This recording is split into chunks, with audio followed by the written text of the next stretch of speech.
70 years ago, a small group of British businessmen travelled to China to unlock opportunities between the two countries. They became known as the icebreakers. Meet the bridge builders, the individuals who dare to think beyond the horizon and open up our world.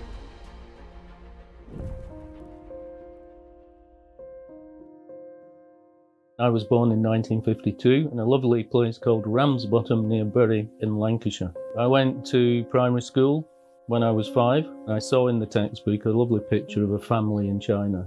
And it made me very curious, and I tried to compare, well, what would their life be like compared with that of my family?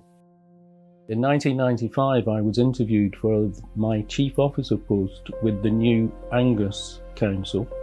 I strongly advised that even a small council could do some great things by engaging with local government in China.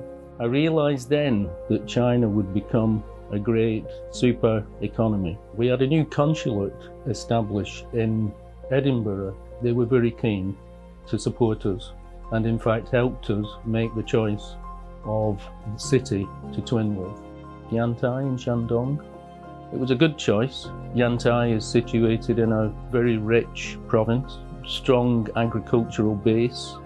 There is fishing, they're very strong in engineering. Oil exploration was just commencing in the Bohai, just off the coast. We have, of course, the North Sea oil. What's more, the people were very direct, people that you could really do business with. Over the years, I've been fortunate in helping a number of twinnings. Glamis Castle was the childhood home of the Queen's mother. It's where the Queen's sister, Princess Margaret, was born. It has a great royal history. It was the place Shakespeare had based his Scottish story, Macbeth. So we twinned that with Ponglai Pavilion in Yantai. It's one of 4 major pavilion temples in China. In 2006, we twinned the Great Wall of China with Glamis Castle, and that created a huge sway of publicity at the time. Golf is big in China. We twinned the fabulous course Shanghai Silkport with Canusti. Over the years, that link between Yantai and Shanghai Silkport and Canusti helped us to bring hundreds of golfers here and to promote Canusti all over China. In August 2005, the then Consul General based in Edinburgh was speaking about these iconic aspects of Scotland. I said to her afterwards, do you have a tartan? You know, because tartan is not just about families. Countries can have a tartan designed for them. And she said, no, I don't think we do. So Strathmore Woolens, a local company, produced 4 designs. The one she chose is this. This is the Chinese Scottish tartan. You can see the blue and white of the saltire, and you can see the red and yellow from the Chinese flag. And then the green, that is symbolic of the long-lasting relationship between Kunming and the Royal Botanical Gardens in Edinburgh, and it represents the harmony between our 2 people.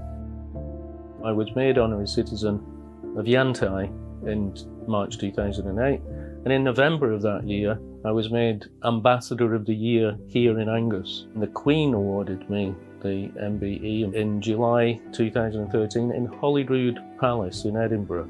A very special moment. Last year, the Shandong provincial government conferred honorary citizenship of me. Now that's the highest honour that any province can give to a foreigner.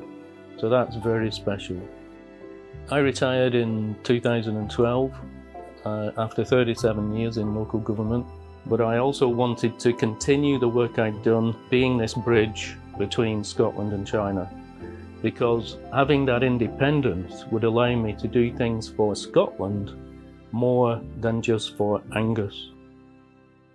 In 2018, Yantai asked me if I could help them source a supply of equipment for their new distillery.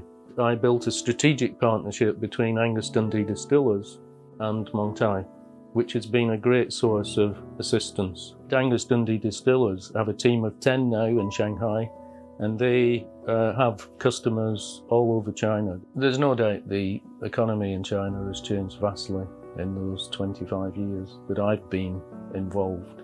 I think the biggest change that's happened is the growth in the middle classes. The fact that China has taken so many hundreds of millions out of poverty. So there's a great opportunity for our companies here, not just to import from China, but to supply food, drink and other products that we manufacture here.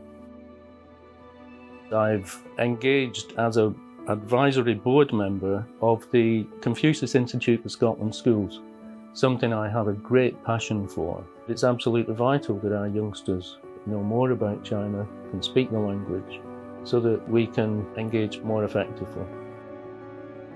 Scottish culture has so much going for it, and Chinese are very much aware of Scotland's contribution to the world of science and engineering and so on. You know, if I go back to when I was a kid, thinking about what it was like growing up in China, and now seeing the huge improvements in people's life.